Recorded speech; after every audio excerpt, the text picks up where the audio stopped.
c'est absolument important que nous, je ramène ça maintenant dans le contexte spirituel.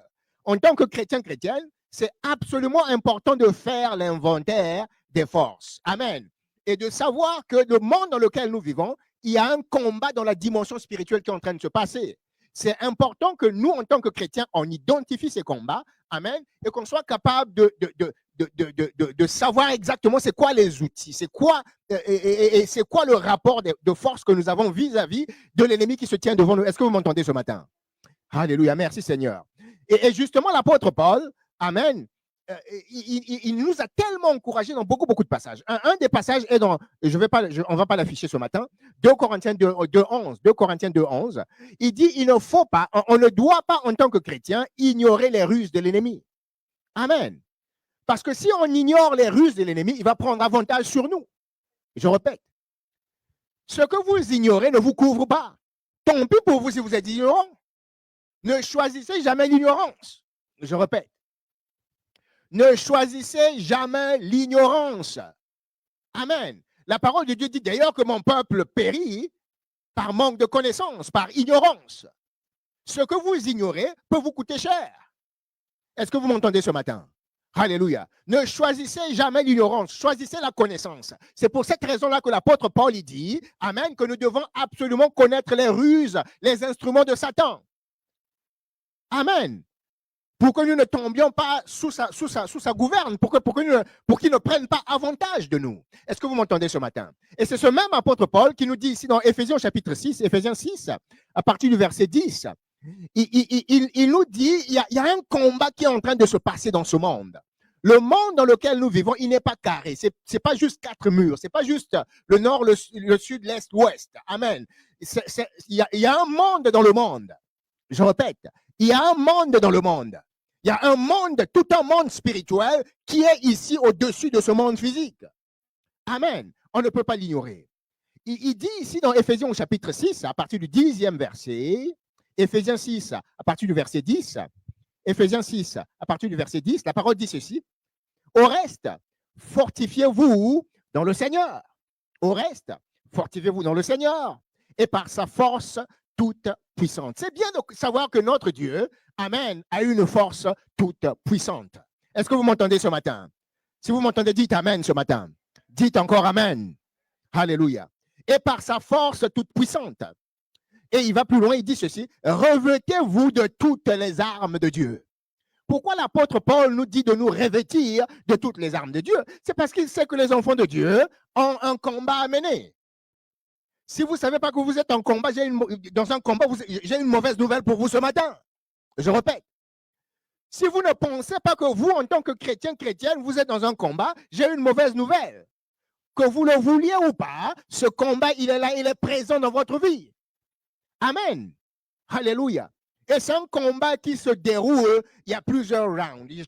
Hier, je regardais le sommaire là, du match de boxe entre Tyson et Paul. Amen. Et il y avait 8 rounds. Et c'est exactement ce qui se passe avec l'ennemi. C'est round après round. Et de temps en temps, tu as juste un tout petit peu de temps de... Et puis soudainement, là, ça reprend. Est-ce que vous m'entendez ce matin? C'est palier après palier, un peu de répit, et puis tu repars au combat. Et donc, ça, c'est une réalité. L'apôtre Paul nous dit, mettez vos armes, préparez-vous, revêtez-vous de toutes les armes de Dieu afin de pouvoir tenir ferme contre les ruses du diable. Amen. Verset 12. Car nous n'avons pas à lutter contre la chair et le sang. Si nous ne luttons pas contre la chair et le sang, nous luttons contre quoi? Amen. L'apôtre Paul nous dit que notre combat d'enfant de Dieu, ça n'est pas contre la chair et le sang. C'est contre autre chose. Amen. Il dit, nous luttons, amen, pas contre la chair et le sang, mais nous luttons contre les dominations, nous luttons contre les autorités, nous luttons contre les princes de ce monde de ténèbres, nous luttons contre les esprits méchants dans les lieux célestes. Là, l'apôtre Paul vient de souligner, amen, la dimension de l'ennemi en face. Il est en train de faire l'inventaire de l'armée en face, de l'ennemi en face. Il dit, si tu es enfant de Dieu, chrétien, tu es sauvé, j'ai une nouvelle pour toi. tu deviens la cible de l'ennemi. Je répète, l'objectif de l'ennemi, c'est de s'assurer que tout le monde l'accompagne en enfer. Ça, c'est son objectif. C'est l'objectif primaire. Et c'est pour cette raison-là qu'il voit les yeux de ceux qui n'ont pas encore reçu Jésus. Parce qu'il a besoin d'accompagnateurs. Il ne veut pas être seul en enfer. Est-ce que vous m'entendez ce matin? Alléluia. Et donc, quand il n'a pas réussi à te garder loin de l'enfer et que par tous les moyens, finalement, quelqu'un est venu, il t'a porté l'évangile et tu as reçu Christ et tu es sauvé. Amen. Et là, il se dit, OK, ma mission, elle change. Je n'ai pas réussi à bloquer Malak et sa famille pour qu'il soit sauvé. Maintenant, ils connaissent Jésus. Alors, ce que je vais faire maintenant, je vais rendre sa vie tellement misérable. Amen. Et commencer à envoyer des flèches. Commencer à envoyer tellement et élever des combats. Amen. Alléluia. Parce qu'il n'a pas réussi sa première mission. Là, il missionne toutes ces forces que l'apôtre Paul mentionne ici. Les dominations, les autorités, les princes de ce monde de ténèbres, les esprits méchants. Tout ça, ce sont des dimensions, ce sont des rangs de l'armée de satanique, de l'armée de Satan. Et ce sont tous ces rangs-là qu'il envoie dans le monde. Les dominations vont s'asseoir sur des nations. Il y a des nations qui sont dominées par des dominations. Il y a des nations sur lesquelles des princes des ténèbres sont littéralement assis. Est-ce que vous m'entendez ce matin? Et c'est des nations qui sont incapables. Il y a tellement de ténèbres. Il y a des nations. Il y a des nations en Afrique où ils ont le même président depuis 40 ans. Est-ce que vous m'entendez ce matin? Je répète. En Afrique, et c'est pas qu'en Afrique, partout, il y a d'autres pays également en Asie, je ne sais pas où. Amen. Il y a des gens présidents depuis 40 ans, c'est toute une génération. Ça veut dire qu'il y a des gens qui sont nés dans le pays, qui ont grandi, qui sont maintenant devenus qui sont en train d'aller vers la retraite et qui n'ont connu qu'une seule personne à la tête de l'État. Ça, c'est totalement satanique. Je répète. Ça, c'est le paroxysme des ténèbres. C'est le paroxysme de l'obscurité et de l'obscurantisme. Est-ce que vous m'entendez ce matin? Ça n'est pas normal. Tu n'as pas une telle science infuse du pouvoir politique que tu vas diriger un pays pendant 40 ans. C'est impossible. Est-ce que vous m'entendez ce matin? Il n'y aura rien de bon et ce pays va être gardé en arrière pendant 40 ans. Parce que généralement, ce sont les nouvelles idées qui viennent, amen, qui vont faire avancer une nation. Est-ce que vous m'entendez ce matin? Alléluia. Que Dieu aide ces pays-là, amen, qui viennent les délivrer. Venez avec moi dans le livre de Daniel. Daniel 10, amen. Nous sommes en train de parler des forces en présence. Et ma prédication de ce matin, c'est sur la dimension spirituelle, lumière contre ténèbres. Amen. Les forces qui sont en présence. Alléluia. Daniel au chapitre 10, on voit ici, je vous ai parlé de ces dimensions, de ces forces sataniques qui parfois contrôlent des nations tout entières. Amen. Et on voit ici dans le livre de Daniel, le prophète Daniel, justement, parle d'un de ces esprits-là. Et cet esprit est encore là, présent jusqu'aujourd'hui, jusqu'à maintenant, au moment où je vous parle. Amen. Cet esprit qu'on appelle le roi de Perse. Il est encore littéralement assis sur la nation de l'Iran. Je répète, on l'appelle le roi de Perse. Et il y en a même qui l'appellent le prince de Perse. Il est toujours assis sur cette nation. Savez-vous combien, en ce moment, l'Iran a le taux de conversion vers le christianisme le plus élevé au monde? Est-ce que vous m'entendez ce matin? Est-ce que vous dites amen encore? J'ai besoin de votre amen encore. Il y a tellement de gens qui sont en train d'être sauvés en Iran en ce moment, malgré les ténèbres. Imaginez-vous s'il n'y avait pas les ténèbres en Iran. Cette nation-là serait tellement saturée par la gloire de Dieu. Est-ce que vous m'entendez ce matin? Ça n'est pas le pouvoir des mollahs, le pouvoir de Khamenei et tout le reste. Non, ça n'est pas ça. Est-ce que vous m'entendez ce matin? Alléluia. Et la parole dit ceci, Daniel 10, il me dit, Daniel, ne crains rien, car dès le premier jour où tu as eu à cœur de comprendre et t'humilier devant ton Dieu. Amen. Tes paroles ont été entendues. Et là, la parole dit ceci, c'est à cause de tes paroles que je viens. Amen. Et verset 13, le chef du royaume de Perse. Le chef du royaume de Perse m'a résisté 21 jours. 21 jours. Mais voici Michael, l'un des principaux chefs, est venu à mon secours. Vous savez quoi? Quand un ange a besoin du secours d'un autre, ça veut dire que l'heure est grave. Est-ce que vous m'entendez? Gabriel était envoyé pour être le messager et apporter le message vers Daniel. Et entre le ciel de Dieu et la terre, amen, Gabriel s'est retrouvé confronté à cet esprit méchant, amen, à cette domination, amen, qu'on appelle le prince, comment dire ça, le chef du royaume de Perse. Le chef du royaume de Perse l'a bloqué. Et donc, imaginez-vous, pendant 21 jours, Gabriel a dû combattre cet esprit, amen, qu'on appelle le chef du royaume de Perse, amen, et jusqu'à ce qu'il ait demandé de l'aide. Il a fallu que l'archange Michel soit dépêché, amen, celui qui est vraiment parmi les anges qui sont chargés de tout ce qui est combat spirituel et guerre dans l'armée de Dieu, amen. Il a fallu que lui, il vienne, amen, pour maîtriser cet esprit et le rendre, et libérer Gabriel pour que Gabriel arrive jusqu'à destination, jusqu'à Daniel. Pendant 21 jours, imaginez-vous, l'ange Gabriel était bloqué. Il ne pouvait pas avancer. Il était en combat parce qu'il y avait cet esprit méchant, amen, cette domination qui était là, qui était entre lui et la réponse qu'il devait apporter à Daniel. Amen. C'est pour vous dire que les forces spirituelles sont là. Il y a des forces spirituelles qui sont de Dieu, mais il y a des forces spirituelles qui sont également des ténèbres, qui sont là, et ils sont là pour faire le combat contre nos prières, ils sont là pour faire le combat contre nos projets, faire les combats contre nos vies. Amen. Alléluia. Il y a tellement de choses auxquelles nous sommes confrontés. Tu te dis, mais pourquoi ça m'arrive? Pourquoi est-ce qu'il y a ci? Pourquoi il y a ça? Pourquoi ça n'avance pas? Pourquoi? Mais les combats sont absolument dans la dimension spirituelle. Que quelqu'un dise dimension spirituelle ce matin. Dites-le encore, dimension spirituelle. Alléluia. Alléluia. Et j'ai parlé de l'Iran maintenant, avec le roi, le chef du royaume de Perse, amen, le prince du Perse, amen, cet esprit méchant qui est toujours assis sur la nation de l'Iran. Mais je vais vous dire autre chose.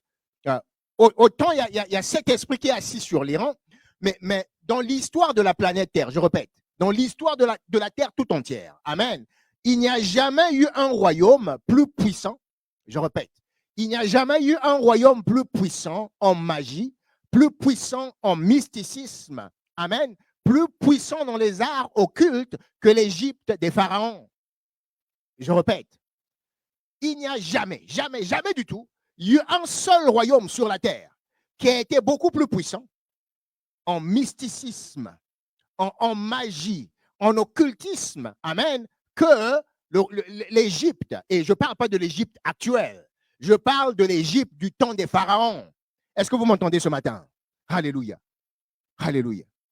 Et une des raisons, c'était que les Égyptiens, ils avaient des dieux pour tout. En fait, tous les aspects de la vie de l'Égypte étaient gouvernés par des dieux. Et non seulement cela, amen, ils avaient des divinités, amen, pour tous les aspects de la vie, amen. Et je ne sais pas, est-ce que quelqu'un est déjà allé en Égypte ici? Quelqu'un a déjà visité l'Égypte? Vous avez déjà visité les pyramides? Amen. Ah, on a un frère ici qui a déjà visité les pyramides, amen. Alléluia. Et beaucoup des noms que vous voyez notamment qui sont donnés aux pyramides, Gizeh et tout ça là, Khéops et tout, ben, c'est pas vraiment les vrais noms là. Les vrais noms étaient des noms africains, amen. Et donc ces noms ont été changés, notamment par exemple quand on parle de Khéops, ben, Khéops, en fait ça c'est le nom que les Grecs ont donné ont donné à ce pharaon en particulier qu'on appelait Khéops. Amen. Mais son vrai nom, il était totalement africain. Alléluia. Alors, imaginez-vous la construction de ces pyramides. En fait, quand on regarde ces pyramides aujourd'hui, il y en a même qui pensent que c'est même pas eux qui ont construit, qu'il y a eu des entités qui sont venues d'ailleurs, qui sont venues, qui ont bâti, construit ces pyramides aujourd'hui. Et que dans le fond, les pharaons, amen, étaient connectés à ces entités spirituelles, ces entités mystiques. Est-ce que vous m'entendez ce matin? Une des raisons pour laquelle Dieu était venu et avait détruit la tour de Babel. Amen. Généralement, on francise toujours les noms Babel. Amen. En fait, Babel, mais en fait, le vrai nom, c'est Bab et El. Amen. Ça veut dire la tour de El, de Dieu. Amen. Et en réalité, le Dieu pour lequel cette tour-là a été construite, ce n'était pas Yahweh. Je répète, la tour de Babel, ce n'était pas pour Yahweh. La vraie raison pour laquelle les constructeurs de la tour de Babel étaient en train de la construire, c'était pour ouvrir un portique pour l'ennemi. Ça veut dire qu'ils voulaient une tour qui allait atteindre les cieux. Amen. Et au sommet de cette tour, ils ouvraient un portique pour que Satan soit capable de descendre et d'entrer sur la terre. Alléluia. La tour de Babel. Et ça donne un rappel justement aux pyramides. Est-ce que vous m'entendez ce matin? Alléluia. Si vous avez un billet de $1, je ne sais pas si quelqu'un, je dois en avoir quelque part dans mon... Mais si vous regardez, et peut-être que Julia peut montrer ça sur l'image, si vous avez un billet de $1, amen, vous allez voir sur le billet d'$1 la pyramide, justement, des pharaons. Amen. Et beaucoup de gens ne le savent pas, mais la plupart des présidents américains ont été dans l'occultisme. Je répète, la majorité des présidents américains, ils ont été soit francs-maçons ou dans d'autres types de mysticisme, d'occultisme. Amen. Et donc, c'est pendant un de ces mandats-là qu'ils ont fini par adopter ce symbole de la pyramide. Amen. En fait, c'est la pyramide avec l'œil qui voit tout. Je répète, c'est la pyramide avec l'œil qui voit tout. Amen. Amen. Oui, c'est celle-là. Amen. C'est cette pyramide ici. Ça, c'est votre billet d'$1. Amen. Et au bout ici, vous allez voir cette pyramide. Amen. Avec l'œil ici, au sommet ici, qui voit tout. Amen. Et en réalité, tout ça ramène à l'Égypte. Ça ramène au mysticisme des pharaons, à l'occultisme des pharaons. Amen. Et là, juste au-dessus ici, c'est écrit Anuit Coptis. Et ce mot Anuit Coptis, ça veut dire qu'il approuve tout ce que nous faisons. Il approuve tout ce que nous faisons. C'est définitivement pas Dieu. Je répète, ça n'est pas Dieu qui approuve tout ce qui est mal ici sur la terre. Amen. Il approuve tout ce que nous faisons. Amen. Et ce que ça fait également, cette pyramide, ici, c'est que ça rappelle justement l'équerre des maçons, des francs-maçons. Amen. Pour ceux qui connaissent un peu les symboles maçonniques et la franc-maçonnerie, amen, vous allez voir qu'un des instruments les plus importants qu'ils utilisent dans leurs travaux, dans tout ce qu'ils font, amen, quand ils veulent faire des planches et toutes sortes de choses, c'est l'équerre. Et vous voyez, c'est cette pyramide-là, justement, qui représente l'équerre maçonnique exactement. Amen. Et donc, les francs-maçons, ce que vous voyez sur le billet de $1 américain, là, c'est totalement, il y a un monsieur, le monsieur qui a conçu ça, amen, il s'appelait monsieur Pierre-Eugène de Cimetière. Je répète. Le monsieur s'appelait Pierre-Eugène de Cimetière. Il a conçu ça, il a reçu cette révélation en 1776. 1776.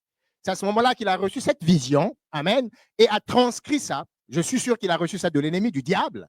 Il a transcrit ça, amen, et ça a maintenant été mis à l'endos du grand sceau des États-Unis. Ça veut dire que quand le président des États-Unis se tient debout, amen, il y a les emblèmes. Et donc, à l'arrière, à l'endos du grand sceau des États-Unis, il y a cette pyramide et l'œil qui voit tout. Est-ce que vous m'entendez ce matin? Alléluia. C'est pour vous dire comment est-ce que les forces ici sur la terre c'est un combat. C'est une véritable bataille entre l'ennemi et Dieu. L'ennemi veut totalement contaminer toutes les sphères de la société. Est-ce que vous m'entendez ce matin? Est-ce que vous suivez ce matin? Alléluia. Et il passe par ses enfants. Je répète, l'ennemi passe par ses enfants. Tous ceux qui sont dans l'occultisme, amen, sont totalement connectés à l'ennemi, incluant les francs-maçons. Tu ne peux pas être franc-maçon et te dire chrétien. Et ce qui est curieux, c'est que dans la franc-maçonnerie, on reçoit tout le monde. Je répète. Si tu veux aller opter pour une loge, amen, ils ne vont pas te demander de quelle religion tu viens. Tu es musulman, welcome. Tu es hindou, tu es le bienvenu. Tu es chrétien, pas de problème. Tu es catholique, oui, viens. Est-ce que vous m'entendez ce matin? Et ils mélangent tout. Dans la franc-maçonnerie, tout est mélangé. Au point où, pour ceux qui sont dans la franc-maçonnerie des États-Unis, amen, il y a une partie de la graduation par laquelle ils passent, notamment quand tu passes au 3e degré de la branche de la franc-maçonnerie qu'on appelle l'arche royale. Au 3e degré de l'arche royale, amen, on va te donner le nom secret de Dieu.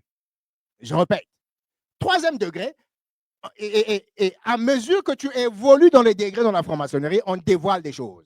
Ça veut dire qu'on ne te dit pas tout au départ. Amen. Au départ, on va t'enseigner les petites choses là. Amen, le grand architecte. On va t'enseigner le grand géomètre. Ça, c'est pour les petits. Est-ce que vous m'entendez ce matin? À mesure que tu poursuis là, tu passes du grand architecte maintenant au grand géomètre.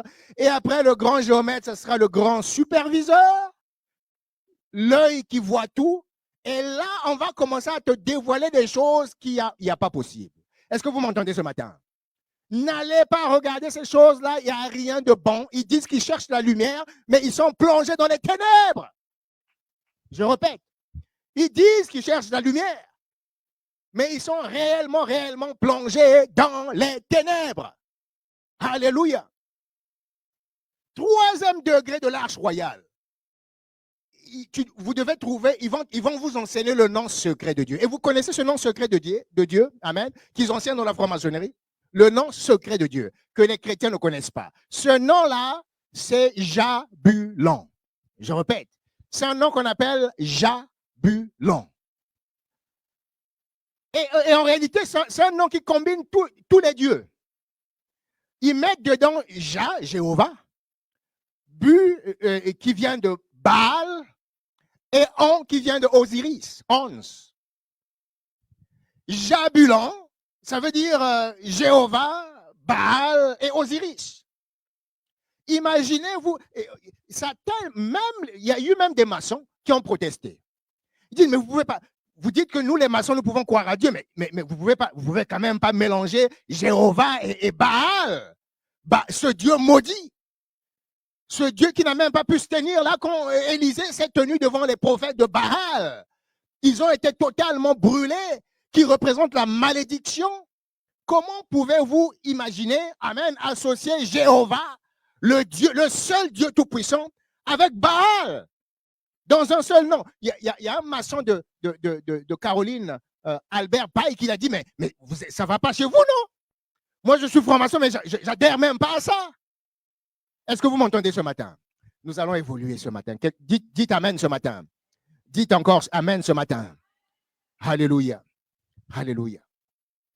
La libération, il y a tellement de force en présence ici sur la planète Terre. La libération des enfants d'Israël, Amen, va passer littéralement par un rapport de force entre Dieu et Satan. Il y aura un tel combat pour libérer le peuple juif, les enfants d'Israël, de Jacob, amen, qu'il y aura littéralement un combat face à face entre l'ennemi et Satan. Venez avec moi dans Exode au chapitre 4. Exode 4, à partir du 1er verset. Amen. Dieu s'était rendu compte que si je fais juste les choses naturellement, ça ne marchera jamais. Les pharaons d'Égypte étaient tellement entrés dans le mysticisme. Ils étaient tellement ancrés, enracinés dans l'occultisme. Dieu s'est dit, je ne peux pas le faire naturellement. Avec les choses naturelles, ça ne passera pas. Ça sera impossible. Ça sera totalement impossible de libérer, amen, le peuple de Dieu. Si je me base simplement sur les choses naturelles, ça ne sera pas possible. Alors, on voit ici Dieu qui commence à préparer Moïse pour aller libérer le peuple de Dieu. Que quelqu'un dise libération ce matin. Et il va libérer le peuple de Dieu. Amen. Mais ce que Dieu est en train de faire, il est en train de préparer, de mettre Moïse dans un rapport de force beaucoup plus élevé que celui des pharaons. Je répète, Dieu va préparer Moïse pour l'apprêter à être au-dessus de la puissance et de la force de l'occultisme des pharaons. Amen. Exode 4, à partir du premier verset, la parole dit ceci. Moïse répondit et dit, voici, ils ne me croiront point, amen, et n'écouteront point ma voix. Il est en train de parler du peuple Israël et juif. Il dit, si je pars vers eux et je dis que c'est toi qui m'as envoyé, mais comment est-ce qu'ils vont m'entendre? Comment est-ce qu'ils vont m'écouter? Amen. Et là, Dieu est en train de lui préparer. Dieu, que quelqu'un dise, prépare ce matin. Prépare-toi. Oh, je ne vous entends pas. Prépare-toi. Sois prêt, sois prêt, sois prêt, sois prêt. Alléluia. Et l'Éternel lui dit, amen, qu'y a-t-il dans ta main? Qu'y a-t-il dans ta main? Et c'est la même question que Dieu est en train de te poser ce matin, Marthe. Amen. Qu'y a-t-il dans ta main? Maman bénie, qu'y a-t-il dans ta main? Alléluia. Chaque fois que nous devons faire face à l'ennemi, amen, Dieu trouve toujours quelque chose à utiliser contre l'ennemi. Est-ce que vous m'entendez ce matin? Chaque fois que nous faisons face au diable, face à des situations, amen, ne va pas chercher ailleurs d'où l'aide va venir.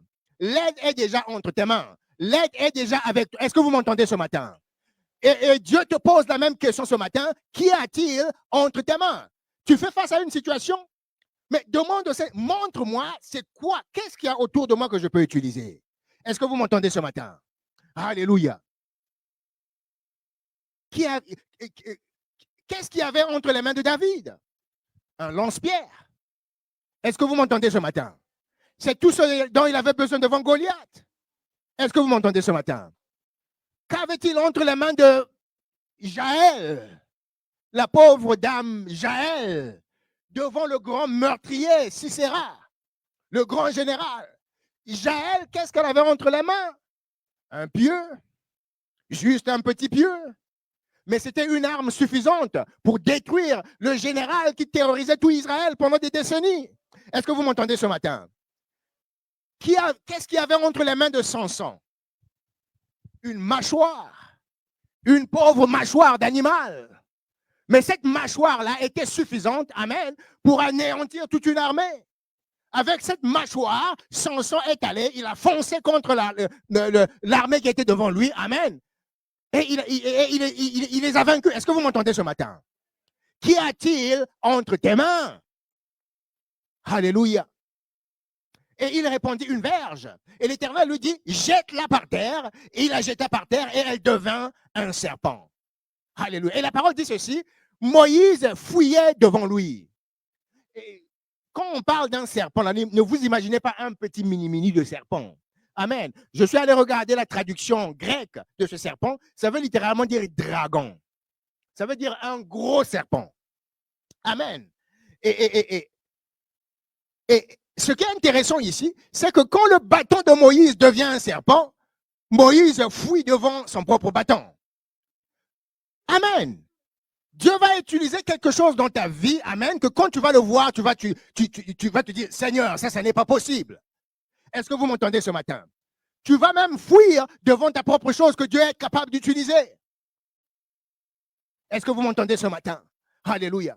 L'Éternel dit à Moïse, étends ta main et saisis-le par la queue. Il dit à Moïse, reprends ton bâton. Et il dit, prends le serpent par la queue. Est-ce que vous m'entendez ce matin? Maintenant, si tu étais en Afrique, amen, nous les Africains, on ne tient jamais le serpent par la queue. Est-ce que vous m'entendez ce matin? Je ne sais pas si ça se fait ici au Canada, parmi les Québécois, amen, mais en Afrique, le serpent, soit tu le tiens par la tête, amen, ou alors tu le coupes la tête. Est-ce que vous m'entendez ce matin? Alléluia. Mais tu ne peux jamais tenir un serpent par la queue, amen, parce que la réaction du serpent, c'est de remonter et de te mordre. Est-ce que vous m'entendez ce matin? Mais parce que Dieu est Dieu, il dit à Moïse exactement ce qu'il doit faire. Il dit, prends le serpent et prends-le par la queue. Et vous savez pourquoi lui a demandé de prendre le serpent par la queue? Est-ce que quelqu'un peut me répondre ce matin? Pourquoi il lui a dit de prendre le serpent par la queue? Amen. Amen. La foi, oui, j'entends la foi, j'entends la croyance. Amen. Et la raison, elle est toute simple. C'est parce que la force du serpent est dans la queue. Je répète. Il a dit, prends-le par la queue. Prends-le par l'endroit où il est fort. Est-ce que vous m'entendez ce matin? Alléluia. Et il y en a, j'enverrai Julia en Afrique, là, la québécoise. Amen. Et quand vous allez en Afrique, dans la jungle africaine, du moins dans la jungle de l'Afrique centrale, et probablement également la jungle Côte d'Ivoire, il y a des serpents qui passent d'arbre en arbre, qui sont capables de se projeter d'un arbre à un autre, parce que leur force est dans la queue. Amen. Ils sont capables pratiquement d'utiliser leur queue comme un ressort pour passer d'un arbre. Et parfois, c'est des mètres et des mètres. Ils partent d'un arbre à un autre. Ils sautent. Est-ce que vous m'entendez ce matin? C'est parce que la force est dedans. Amen. Et Dieu dit à Moïse, prends le serpent, mais prends-le par la queue. Et Moïse a pris le serpent et il est redevenu un bâton. Il a pris par la queue, il est redevenu un bâton tout de suite. Amen. Et c'est absolument significatif. Ce que ça signifie, c'est que chaque fois que vous voyez un berger, je répète, rappelez-vous dans le livre de Genèse, amen, Dieu avait dit au diable, il avait dit justement au serpent, il lui avait dit, amen, qu'il arrivera un jour, il avait prophétisé, c'était la toute première prophétie pour les étudiants d'école biblique, amen, mercredi passé, on en a parlé un tout petit peu, amen, et il avait dit au diable, amen, je mettrai une inimitié entre toi et la femme, hein, entre elle et sa semence, amen, et tu écraseras le talon de la semence de la femme, amen, mais lui, il t'écrasera le crâne, il va t'écraser la tête, amen, alléluia.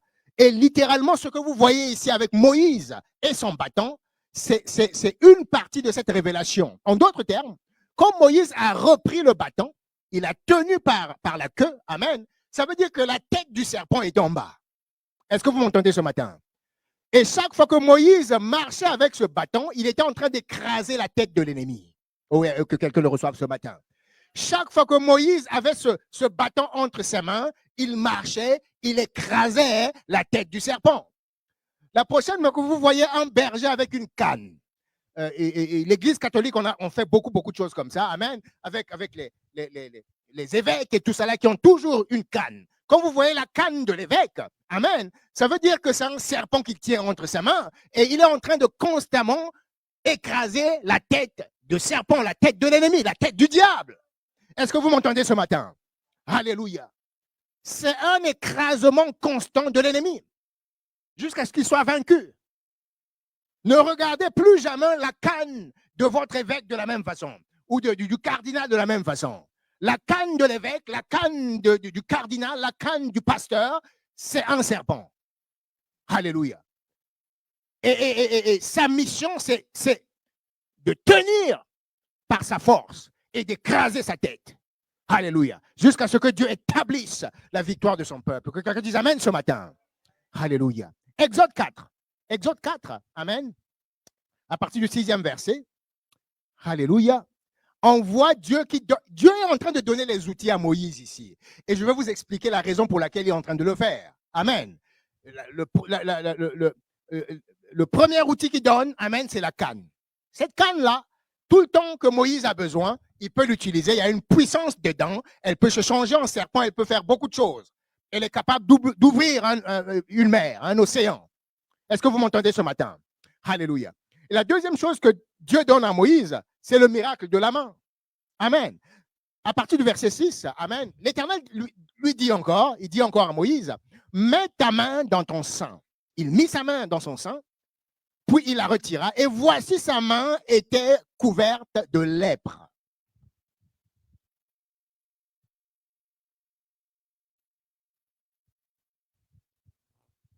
Imaginez-vous Moïse en parfaite santé. Et là, Dieu lui dit, prends la main, amen, et mets-la à l'intérieur. Et quand il sort sa main, elle est totalement blanche de lèpre. Et Dieu lui redit, remets encore ta main à l'intérieur. Il la remet à l'intérieur, il la ressort, elle est en santé. Amen. Je vais vous expliquer maintenant pourquoi Dieu est en train de faire ça avec Moïse. Exode 7. Exode 7, amen, à partir du verset 1. Exode 7 à partir du verset 1. La raison pour laquelle Dieu était en train de donner ses outils de miracle à Moïse, c'est parce qu'il connaissait le rapport de force. Il savait qui était en face de Moïse. Il savait c'est quoi l'Égypte de Pharaon. C'est quoi l'occultisme qui était totalement engrené dedans, la magie qu'ils étaient en train de faire, la sorcellerie qui était là, qui existait en Égypte. Et Dieu était conscient que par les forces naturelles, ça aurait été totalement impossible de libérer le peuple d'Israël. Impossible, totalement impossible. Est-ce que vous m'entendez ce matin? Alléluia. Et je prie ce matin que Dieu est en train d'établir un rapport de force dans ta vie, que quelqu'un le reçoive ce matin. Oh Dieu, je prie que ceux qui m'entendent ce matin, que tu es en train d'établir un rapport de force dans leur vie. Alléluia. Pour qu'ils triomphent, qu'ils aient la victoire sur leurs ennemis. Alléluia. Exode 7. Voici ce que la parole de l'Éternel déclare. L'Éternel dit à Moïse, vois, je te fais Dieu pour Pharaon. Waouh, maintenant on comprend. On comprend pourquoi Dieu, il a dit, prends ce bâton, jette-le par terre, il devient serpent. Prends la main, mets-la là-dedans, ressort, elle devient lèpre et elle guérit. Amen. Dieu est en train de donner ces outils-là à Moïse. Amen. Justement pour faire en sorte qu'il devienne Dieu devant Pharaon. Est-ce que vous m'entendez ce matin? Il n'y a que Dieu qui est capable de produire des miracles. Il n'y a que Dieu qui est capable de produire le miraculeux. Amen. Vois, je te fais Dieu pour ton pharaon. Je prie ce matin, amen, que Dieu te fasse Dieu dans ta situation. Dieu devant tes ennemis. Dieu devant ceux qui te haïssent. Dieu devant ceux qui te combattent. Dieu devant ceux qui te bloquent. Alléluia. Je te fais Dieu pour Pharaon. Et Aaron, ton frère, sera ton prophète. Alléluia. Dieu c'est un Dieu merveilleux. Hein? Il est dans le protocole spirituel. Je répète. Dieu est très fort dans le protocole spirituel. Si toi, tu deviens Dieu, il faut qu'il y ait un prophète pour toi. Est-ce que vous m'entendez ce matin? Alléluia. Il dit, et Aaron, ton frère, il sera ton prophète. Alléluia, alléluia. Alléluia. Alléluia. Et là, maintenant que Moïse est fait Dieu, alléluia. Nous, on a déjà été créés à l'image et à la ressemblance de Dieu. Est-ce que vous m'entendez ce matin? La parole de Dieu, elle est claire là-dessus. Amen. Nous avons été créés à l'image et à la ressemblance de Dieu. Ça veut dire que nous avons été créés non seulement pour être la réplique de Dieu, mais pour fonctionner comme Dieu, il fonctionne. C'est ce que ça veut dire ressemblance. Fonctionner comme Dieu, il fonctionne. Comment est-ce que Dieu il fonctionne? Il fonctionne par la foi. Il appelle les choses qui n'existent pas à l'existence. Et c'est ça, toi, ton rôle en tant qu'enfant de Dieu, en tant que chrétien, chrétienne. Arrête de te plaindre des choses. Dieu t'a fait Dieu, amen, pour que tu sois capable d'appeler les choses qui n'existent pas à l'existence. Et c'est ça qu'on appelle la foi. Alléluia. Alléluia. Merci Seigneur. Merci Père. Maintenant que Moïse est Dieu, là, il est capable d'aller devant les forces des ténèbres. Le rapport de force n'est plus le même. Amen. Il a totalement changé. Et là, maintenant, il se présente devant Pharaon. Regardez ici, Exode 7, à partir du 10e verset. Exode 7, à partir du verset 10. Voici ce que dit la parole de l'Éternel. Moïse et Aaron allèrent auprès de Pharaon. Je suis en train de prêcher sur lumière et ténèbres, amen, les forces en présence. C'est quoi faire la différence entre les forces de la lumière et les forces des ténèbres? Qui gagne? Est-ce que ce sont les forces de la lumière qui gagnent ou les forces des ténèbres qui gagnent? Alléluia. Moïse et Aaron allèrent auprès de Pharaon et ils firent ce que l'Éternel avait ordonné. Aaron jeta sa verge devant Pharaon et devant ses serviteurs. Et elle devint un serpent. Verset 11. Mais Pharaon appela des sages et des enchanteurs. En d'autres termes, Pharaon, il dit, OK, je viens de voir ça. Amen. Nous aussi, on a des armes. Est-ce que vous m'entendez ce matin? Pharaon, il dit, nous aussi, on en a. Et il appelle ces magiciens, il appelle ces sages et ces enchanteurs et les magiciens d'Égypte. Et eux aussi en firent autant par leurs enchantements. En d'autres termes, Pharaon avait également, amen, le mysticisme et l'occultisme suffisamment avancé pour faire le même miracle que le bâton de Moïse venait de faire. Est-ce que vous m'entendez ce matin? Alléluia. Ils jetèrent tous leurs verges et elles devinrent des serpents. Et là, il y a quelque chose de spécifique qui se passe. Amen. Ce que nous voyons ici, c'est que Pharaon, ils étaient tellement mystiques, tellement de magie, tellement d'occultisme, qu'ils étaient capables de transformer un bâton en serpent. Et ce que j'aimerais vous soumettre ce matin, c'est que cette technologie, ce mysticisme de transformation du bâton en serpent, Pharaon l'a développé, ou le royaume des pharaons l'ont développé, qu'après que Moïse soit parti. Ça signifie qu'entre le moment où, vous savez que Moïse a grandi au palais, amen. Depuis son enfance, il était adopté par la sœur de Pharaon, amen, je sais pas, la sœur ou la fille, et il a grandi là, au milieu des pharaons. En fait, il était tellement bon qu'il était le prochain à monter au trône. Il devait être le prochain pharaon. Et ce que ça signifie, c'est que pendant tout ce temps-là, Moïse était initié à la magie des pharaons. Il était initié aux arts des pharaons. Il était initié au mysticisme. Est-ce que vous m'entendez ce matin? Il connaissait toutes les choses. Comment est-ce que la maison... Et c'est une des raisons pour laquelle, quand Dieu a demandé à Moïse d'aller libérer les enfants, il a dit non, je ne pars pas. Oublie ça. Dieu, non, je ne pars pas. Est-ce que vous m'entendez ce matin? Moïse a tenu mordicus à pas aller libérer les enfants d'Israël. Il a dit, non, Dieu, je ne parle pas je ne suis même pas capable de parler. Pourquoi tu m'envoies moi? Envoie quelqu'un d'autre. Moi, je ne peux pas aligner deux mots. Ne m'envoie pas. Est-ce que vous m'entendez ce matin? Une des raisons pour lesquelles il refusait, c'est parce qu'il connaissait ce qu'il attendait. Il avait grandi dans cette maison. Il connaissait les moindres recoins, amen, les moindres pratiques de la maison des pharaons. Mais ce dont je suis sûr, c'est qu'à l'époque où Moïse était encore dedans, et quand il a quitté la maison de Pharaon, amen, tant que Moïse était là-bas, il n'y avait pas cette magie-là de changer les bâtons. Parce que si c'était là déjà, quand Dieu a dit jette ton bâton, il est changé en serpent, Moïse aurait dit oh papa Dieu, non, ça ne va pas marcher. Est-ce que vous m'entendez ce matin? Moïse aurait dit non, Dieu, ça il sait faire. Passons à autre chose. Est-ce que vous m'entendez ce matin? Dites amen. Dites encore amen. Vous n'avez pas faim, non? Amen. Dites encore amen, amen. Si Moïse savait, amen, il aurait dit à Dieu, non, ça ne va pas marcher. Il sait faire ça. Ça veut dire que les forces spirituelles changent, évoluent, aussi bien du côté de Dieu que du côté de l'ennemi. L'ennemi trouve de nouvelles astuces, il trouve de nouvelles forces. Et nous, en tant qu'enfants de Dieu, on ne peut pas stagner. On ne peut pas être le feu, l'onction d'hier et d'hier. Est-ce que vous m'entendez ce matin?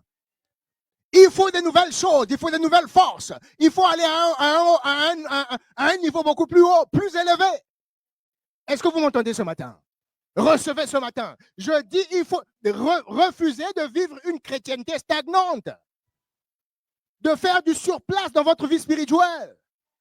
Armez-vous et armez-vous encore parce que Satan n'attend pas. Lui, il évolue, il change. Entre-temps, il avait évolué. Ils savaient maintenant comment changer les bâtons, serpents. La seule chose qu'ils n'avaient pas encore maîtrisée, c'était d'avaler. Est-ce que vous m'entendez ce matin? Oh God Almighty. Amen. La parole dit, et la verge d'Aaron engloutit leur verge. En d'autres termes, tous les serpents mini-mini que Jeannès et Jean-Bresse ont produit, amen, ont été totalement internés, totalement avalés par le serpent d'Aaron. Est-ce que vous m'entendez ce matin? Alléluia, alléluia, alléluia. Alléluia. Ils avaient commencé à évoluer, ils avaient augmenté en galon, mais ils n'étaient pas encore au niveau de Dieu. Dieu a toujours un pas d'avance. Dis à ton voisin, Dieu a un pas d'avance. Dieu a toujours un pas d'avance sur l'ennemi. Ils pouvaient changer le bâton en serpent, mais leur serpent ne savait pas comment avaler les autres. Et dans la dimension spirituelle, c'est en avalant les autres que tu grossis. Est-ce que vous m'entendez ce matin? C'est en avalant les autres que tu grossis. Est-ce que vous m'entendez? Alléluia. Waouh, waouh, waouh, waouh. Exode 7. Je suis en train d'aller vers la fin. Exode 7. Amen. Exode 7. À partir du verset 20. Amen. Et donc, on a passé la première épreuve. La première épreuve a pratiquement failli. Parce que les magiciens de Pharaon ont fait la même chose que Dieu. Amen. Exode au chapitre 7, à partir du verset 20, la parole dit ceci. Moïse et Aaron firent ce que l'Éternel avait ordonné. Aaron leva la verge et il frappa les eaux qui étaient dans le fleuve, sous les yeux de Pharaon et sous les yeux de ses serviteurs. Et toutes les eaux du fleuve furent changées en sang. Pharaon se targuait que le Nil, c'était à lui, que c'est lui qui avait créé le Nil. Il était littéralement l'incarnation du Nil. Vous n'avez aucune idée. Amen. Et il y avait un Dieu particulier pour le Nil, rien que pour le fleuve, le Nil. C'était un des dieux les plus puissants de Pharaon. Et là, on voit ici, amen, que les eaux du Nil deviennent du sang. Amen. Verset 21, les poissons qui étaient dans le fleuve périrent, le fleuve se corrompit plutôt. Amen. Les Égyptiens ne pouvaient plus boire l'eau du fleuve. Et il y a eu du sang dans tout le pays d'Égypte. Verset 22, les magiciens d'Égypte en firent autant par leurs enchantements. Rapport de force. Lumière contre ténèbres. Oui, l'ennemi, il est là pour faire de la copie. Amen. Mais il le fait quand même. Est-ce que vous m'entendez ce matin? Ça veut dire que Aaron et Moïse ont changé l'eau du fleuve en sang. Les sorciers de Pharaon ont fait la même chose. Et ils disent, OK, on continue la marche. Et le problème, c'est lequel? C'est que tant que Pharaon est capable de faire ce que Dieu fait, amen, il va pas, son cœur ne fait que s'endurcir. Ils disent, non, ça on sait faire. Et passons à autre chose. Là. Est-ce que vous avez d'autres idées? Est-ce que vous m'entendez ce matin? Parce que l'ennemi ne répond qu'au rapport de force. Est-ce que vous m'entendez ce matin? Exode 8. Exode 8 à partir du verset 1. Exode 8 à partir du verset 1. La parole dit ceci. L'Éternel dit à Moïse, dit à Aaron, amen. Exode 8 à partir du verset 1. L'Éternel dit à Moïse, dit à Aaron, à Pharaon, ah oui? OK. C'est parce que j'ai dans ma traduction ici. Amen. Étends ta verge, ta main plutôt avec ta verge sur les rivières, amen, sur les ruisseaux et sur les étangs, amen, et fais monter les grenouilles sur le pays d'Égypte. Là, on est au troisième miracle. Le premier miracle, amen, c'était les serpents. Satan a fait autant. Les magiciens de Pharaon ont fait autant. Deuxième miracle, c'était le sang. Le fleuve qui devient sang. Les magiciens de Pharaon ont fait la même chose. Et là, on est au troisième miracle, ce sont les grenouilles. Amen. Et la parole de Dieu dit ceci, amen.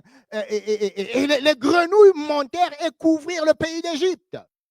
Mais les magiciens de Pharaon en firent autant par leurs enchantements. Imaginez-vous ça. Ils firent monter les grenouilles sur le pays d'Égypte. Ce que nous voyons ici, c'est une confrontation spirituelle. Un combat spirituel entre la lumière et les ténèbres. Entre Dieu et les ténèbres et Satan. Dieu, il fait, Satan, il vient, il dit, je peux matcher ça, je peux faire la même chose. Est-ce que vous m'entendez ce matin? Alléluia. Et donc, les trois premiers miracles, ils ont reproduit exactement la même chose. Amen. Et à la seule différence que, avec les grenouilles étaient tellement embêtants pour Pharaon, amen, que là, il a commencé à devenir flexible. Il dit à Moïse, prie quand même pour que vos grenouilles partent. Est-ce que vous m'entendez ce matin? Alléluia. Il supplie Moïse de prier pour que finalement les grenouilles partent. Et Moïse lui dit, OK, pour te démontrer la puissance de Dieu, amen, je ne vais pas faire partir les grenouilles. Choisis l'heure, le temps où les grenouilles doivent s'arrêter. Comme ça, tu n'auras pas à poser des questions et à penser que c'est moi qui l'ai fait. Amen. Que tu saches qu'il y a un Dieu dans les cieux. Est-ce que vous m'entendez ce matin? Il a dit, choisis l'heure où les grenouilles vont s'arrêter. Il a dit demain. OK, demain. Demain, tu te lèves demain et les grenouilles vont s'arrêter. Et les grenouilles se sont arrêtées. Est-ce que vous m'entendez ce matin? Que quelqu'un dise rapport de force. Oh, dites-le encore, rapport de force. Dernier rapport de force. Exode 8. Dernier rapport de force. Exode 8.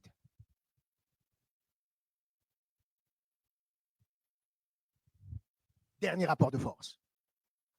L'Éternel dit à Moïse, dit à Aaron, étends ta verge et frappe la poussière de la terre. Amen. Et elle se changera en poux. Oh là là. On est passé du sang, on est passé aux grenouilles, maintenant on est dans les poux. Alléluia. Tout ça parce que le cœur de cet homme qu'on appelle Pharaon, amen, continue à s'endurcir. Amen. Et ça va se changer en poux. Et dans tout le pays d'Égypte. Et verset 13, ils firent ainsi. Aaron étendit plutôt sa main avec sa verge et il frappa la poussière de la terre. Et elle fut changée en poux sur les hommes et sur les animaux. Imaginez-vous vivre dans un pays où tout ce que vous voyez, il y a des poux dessus. Alléluia. Il y avait des poux partout en Égypte. Alléluia. Toute la poussière de la terre fut changée en poux dans tout le pays d'Égypte. Verset 14. Les magiciens employèrent leurs enchantements pour produire les poux. La bataille continue. Les magiciens de Pharaon employèrent leurs enchantements pour produire les poux. Mais ils ne purent pas. Ils ne purent pas. Quatrième épreuve, ils commencent à échouer. Ils sont capables, ils étaient capables de reproduire les grenouilles. Mais là, les poux, ils n'arrivent plus. Mais ils ne purent pas. Alléluia. Oh, gloire à Dieu. Les poux étaient sur les hommes et sur les animaux. Verset 15. Voici ce que la parole de Dieu dit. C'est très important. Notez ça très, très bien. C'est même le clou de cette prédication de ce matin. Verset 15. Et les magiciens dirent à Pharaon, c'est le doigt de Dieu. C'est le doigt de Dieu. Etzba Elohim. Etzba Elohim. C'est le doigt de Dieu. Quand ils ont vu ça, ils se sont rendus compte, ok, on comprend maintenant. Ils ont gagné. Le rapport de force n'est pas en notre faveur. Ils ont gagné. Ils ont le doigt de Dieu de leur côté. Est-ce que vous m'entendez ce matin? Ils ont le doigt de Dieu de leur côté. Alléluia, alléluia, alléluia.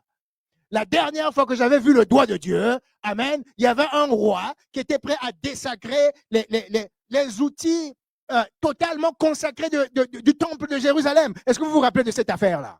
Amen. C'était un roi qui était dans une espèce d'orgie avec ses concubines et tout cela. Et il a commandé à Babylone les instruments qu'ils avaient emportés de Jérusalem. Amen. Il dit, amenez-moi tous ces pots-là qui étaient au temple de Jérusalem et je veux boire dedans.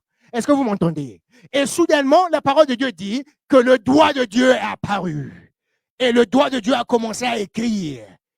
Mene, mene, tekel ou parsim. Est-ce que vous m'entendez ce matin? Le doigt de Dieu a apparu. Parce que ce roi se croyait tellement puissant. Il pensait qu'il était tellement puissant. Soudainement, le doigt de Dieu est apparu. Et ce doigt a commencé à dire, toi tu crois tellement, tu peux me désacrer à ce point, au point de boire des ustensiles qui étaient consacrés pour moi, consacrés à l'usage de Dieu. Mene, mene, tekel ou parsim. Peser, compter, peser, diviser. Je répète. Compter, peser, diviser. Mene, tekel ou parsim.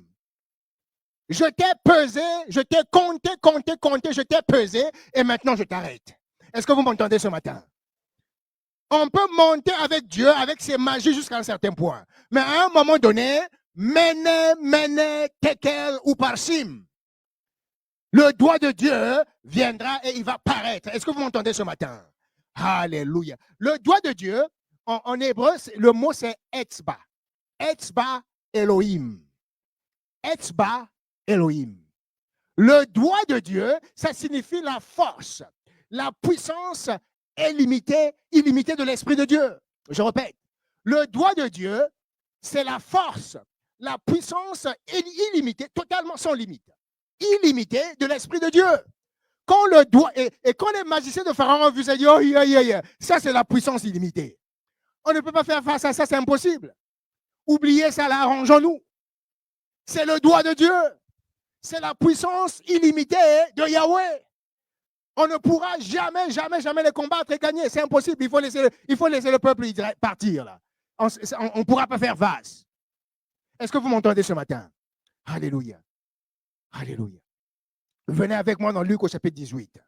Luc 18, c'est tellement merveilleux. J'aime tellement ce passage. Amen. Alléluia. Koria labra, c'était le doigt de Dieu. Etzba Elohim. La force, la puissance illimitée de notre... En d'autres termes, je suis en train de dire ce matin, il n'y a pas match. Que quelqu'un dise, il n'y a pas match. Il n'y a pas match entre Satan et Dieu. Satan, c'est un être créé. Alléluia.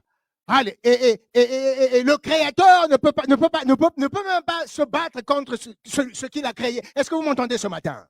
Alléluia. Il n'y a pas match. Alléluia. Alléluia. Luc 11, 18. Voici ce que la parole de l'Éternel dit. Si donc Satan est divisé contre lui-même, comment son royaume subsistera-t-il? Puisque vous dites que je chasse les démons par Belzébus. Et le Seigneur avait raison. Il dit, si vous pensez que je chasse les démons par les démons, ça veut dire que Satan est divisé contre lui-même. Ça ne marche pas comme ça. La réalité, c'est que Satan est uni avec lui-même. Est-ce que vous m'entendez ce matin? Et si moi, je chasse les démons par Belzébus, vos fils, par qui les chassent-ils? Il a dit, vos fils sont bourrés, pleins de démons. Et vous êtes en train de dire que moi, je chasse avec les démons? C'est impossible. Amen. Et là, plus loin, le Seigneur Jésus-Christ dit ceci. C'est pourquoi ils seront eux-mêmes vos juges. Verset 20. Mais si c'est par le doigt de Dieu, alléluia. Si c'est par Etzba Elohim, si c'est par le doigt de Dieu que je chasse les démons, le royaume de Dieu est donc venu vers vous. Est-ce que vous m'entendez ce matin? Jésus-Christ, alléluia, il chassait par le doigt de Dieu. Il chassait par la puissance, la force illimitée de notre Dieu Tout-Puissant. Rien ne peut tenir devant lui. Rien ne peut tenir devant notre Dieu Tout-Puissant, devant sa force toute puissante. Est-ce que vous m'entendez ce matin? Alléluia. Voyez encore un endroit où le doigt de Dieu est en action. Jean au chapitre 8. Jean au chapitre 8, à partir du verset 6. Jean 8, à partir du verset 6. The finger of God. Etzba Elohim. Le doigt de Dieu. Moïse, à partir du verset 6. Jean 8, à partir du verset 6. Amen. Moïse, dans la loi, nous a ordonné de lapider de telles femmes. Il y a des religieux, amen, qui viennent de trouver une jeune dame qui était dans une relation adultère. Et là, ces religieux-là, ils viennent, ils entourent la dame et ils procèdent à essayer de lapider la dame pour la tuer par lapidation. Est-ce que vous m'entendez ce matin? Alléluia. Et là, la puissance de Dieu va venir pour délivrer cette dame. Est-ce que vous m'entendez ce matin? Alléluia. Parce que notre Dieu, c'est à la fin, amen, la miséricorde de Dieu triomphe du jugement. Est-ce que vous m'entendez ce matin? Je répète. La miséricorde de notre Dieu triomphe du jugement. Et là, on voit des pharisiens qui voulaient juger cette pauvre dame. Et la parole dit ceci, amen. Il disait pour l'éprouver, afin de pouvoir l'accuser. Il voulait accuser le Seigneur. Mais Jésus s'étant baissé, écrivit avec le doigt sur la terre. Alléluia. On voit le doigt de Dieu en action. Ici sur la planète Terre, Jésus a commencé à écrire par terre. Comme il continuait à l'interroger, il se releva et leur dit que celui de vous qui est sans péché jette le premier la pierre contre elle. Et s'étant de nouveau baissé, il écrivait sur la terre. Quand je serai au ciel, ce sera la première question que je poserai au Seigneur. Seigneur, qu'est-ce que tu écrivais dessus? Dis-moi, oh Yeshua, qu'est-ce que tu écrivais? Est-ce que vous m'entendez ce matin? C'était quoi cette révélation? Ça devait être une grande révélation. Parce que tout de suite après, ces religieux avec leurs pierres ont commencé à se retourner. Chacun pense, il jette la pierre, il marche. Il jette la pierre. Il jette la pierre. Le doigt de Dieu en action. Le Seigneur, Jésus, c'est la puissance de libération de Dieu. Le doigt de Dieu, c'est la puissance de Dieu qui libère. Toi, rabbin Shimon, avec la femme. Toi, rabbin Moshe. Toi là qui veux jeter la pierre. Et chacun, quand il regardait, il est en train de lire exactement ce qui se passait dans leur vie. Est-ce que vous m'entendez ce matin? Le doigt de Dieu. Est-ce que vous m'entendez? Quand ils ont réalisé, non, c'est pas possible, ça se peut pas. Ça se peut pas, laissons tomber parce qu'on va nulle part. Est-ce que vous m'entendez ce matin? Tu veux lapider quelqu'un?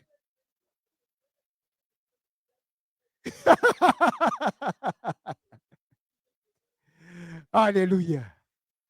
Alléluia. Le doigt de Dieu. Notre Dieu est tout puissant. En conclusion ce matin, notre Dieu est tout puissant. Ne craignez rien de l'ennemi. Le rapport de force est en notre faveur. Je répète, le rapport de force est en faveur de l'Église de Jésus-Christ. L'Église de Jésus-Christ est une Église triomphante.